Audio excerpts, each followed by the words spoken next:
ইমানের প্রশ্নে করে আপনাদের সবচেয়ে বড় পরিচয় আমরা বাঙালি, না এটা না। আমাদের সবচেয়ে বড় পরিচয় আমরা বাংলাদেশি, না এটা না। আমাদের সবচেয়ে বড় পরিচয় আমরা মুসলমান। বলেন, এটা আত্মপরিচয় মনে রাখতে হবে। আমাদের সবচেয়ে বড় পরিচয় আমরা।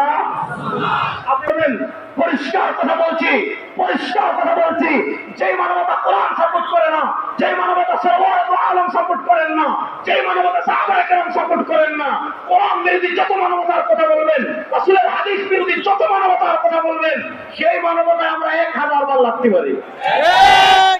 বলেন, সেই মানবতায় আমরা 1000 বার। এবার বুঝেন, আমাদের সবচেয়ে বড় প্রশ্ন ইসলাম আসার পর আপনি যত ধর্ম অনুসরণ করেন পরকালে মুক্তি লাভ করতে পারবেন না। ইসলাম আসার পর আমাদের